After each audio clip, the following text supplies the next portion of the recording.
We say Allah. Okay, so that's God to the Muslims. Some say it's not even the God of the Christians and so on. It's just a God. Some even said it's a moon god. But let us now look at the linguistic of the word Allah. It in itself is the beauty of Islam. Because the word in Arabic doesn't mean God. Just in case you thought it did, it doesn't.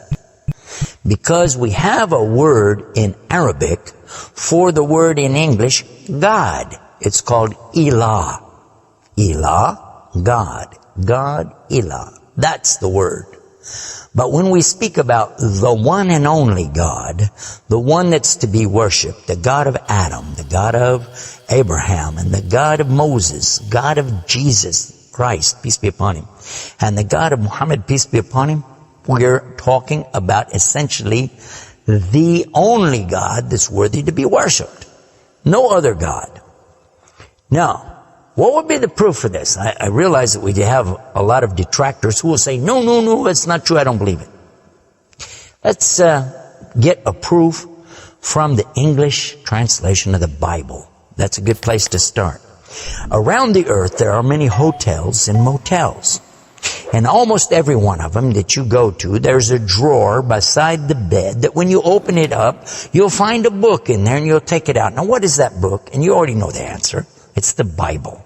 It's the Gideon publication of the King James Version of the Bible. The Gideons are very proud of it because they've translated it into so many languages.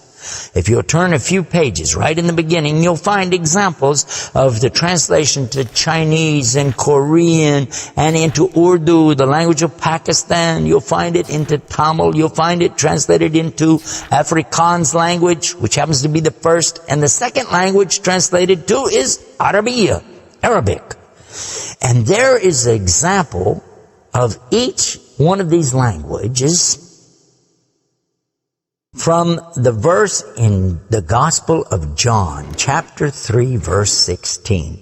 And you know it very well. For God so loved the world. That's how it begins. And if you look in the Arabic language, the example that they gave in that Bible, it says Allah. Allah. That's what it says. For Allah so loved the world.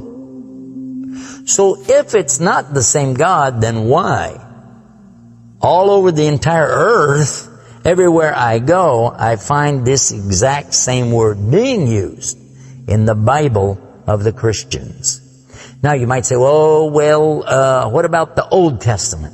Well, just in case you would like to check it out, you can obtain a copy of this from our website. It's called The Beauties of Islam. Let me spell it out for you. It starts with B, beautiesofislam.com. Go there and see for yourself. The example is right there. Page 1 of the book of Genesis, of the very beginning of the Quran. Page 1 has 17 verses. And there's the word Allah. Alif, Lam, Ha, 17 times. So just as it's the God for the children of Israel in Arabic language, and it's the God for the Arabs who are Christians, it's also the same God for the Muslims. The word is Allah. Why Allah? Why is it important to have this particular word, and why don't we have it in English?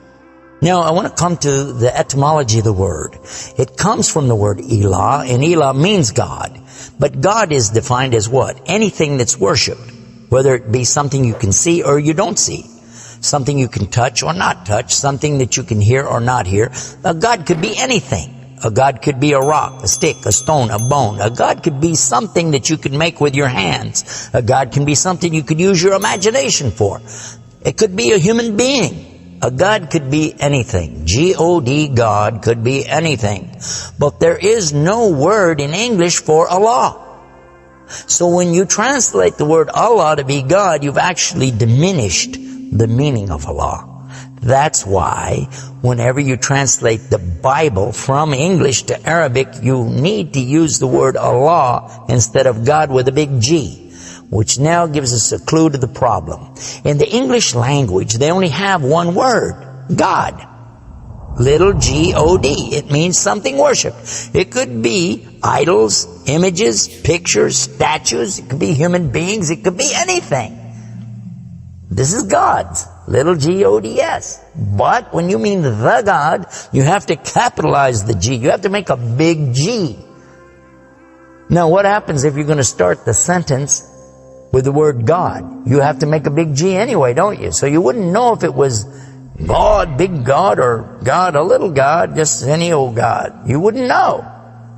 Also, whenever you're speaking to someone, they can't see the letters. So when you say God, which God? What God are you talking about? In Arabic, though, it's clear. When you say Ilah, okay, he's talking about a God. And Allah is an Ilah. But he's also Al-Ilah, the only Ilah. And when you say Allah, this firms it up. And there's no doubt in anybody's mind that you're talking about the one and only God. The word Allah in the Arabic language cannot be made plural. There can't be more than one. Okay, that perfectly fits the unique God of the believers, because there's not more than one. He's only one. There's no God beside God. Second point is this: it can't be made female or male. There's no gender to the word. In Arabic, all the words have gender. All words have gender. But this particular word is only having gender because of the Arabic language, not because Allah has gender. I'll give you an example. It always says like Allahu. This means Allah, He is. But when we say He, it's out of respect for Allah, because Allah is without gender, because He's not like His creation, not male, not female.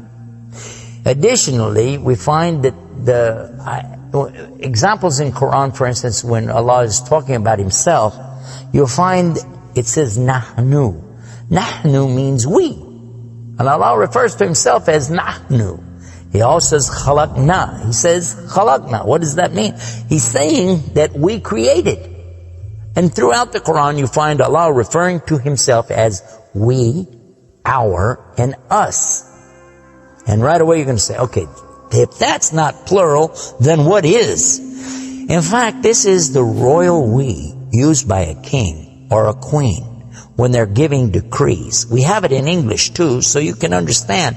The king says, we decree the following, and he's talking about himself. It's the royal we. Now, I thought about this quite a bit, and I was trying to think, how could I give a better example? After all, most of us, myself included, never met a king, never met a queen, and so I'm not really familiar with that usage. Although it's there, I'm not sure what you're talking about. So then in studying the English language, we find that it's true that we do that when we speak to someone directly. Watch this. When I say, for instance, this cup. Okay. I would say, this is a cup. This is a cup of tea. I would say, this book is. I would say, those artifacts are. Those are. This is. These are. So I'm saying is and are. Did you catch this now? These things are. This is. Now when I speak to a human being, how do I do this? Well, I will say, you guys. All of you are. All of you are. A-R-E. But when I speak to somebody directly, do I say you is or you are? I will say you are. Why? Simply because this is the respect, honor, and dignity that I'm giving. There's no plural there. When I say to you, you are my friend. You are a lovely person. But why am I saying are? Why aren't I saying is? You is my friend. You is a lovely person. You'll say, man, this guy doesn't know English language. And in fact, that's how we can understand this usage of we and our when Allah is talking about Himself. This is the same as when I say I. I don't say I is, I say I am. And again, it's to show the, not plural, but rather the specific nobility, dignity, and honor that you give to the one who's speaking about himself and to the one he's speaking to. And in the same way, that's exactly what Allah is doing when He says nahnu and khalaqna and other examples throughout the Quran. So now what we've learned is that Allah's name itself is the perfect name for Allah. It is something that is so fantastic to describe who He is and who He isn't. The one and only God. There is none other like Him, nothing like unto Him, Allah, and at the same time, the dignity, the royalty, the honor that's due Him is contained in His name. Not like anything else, not male, not female, and yet He is the all Allah, the only God.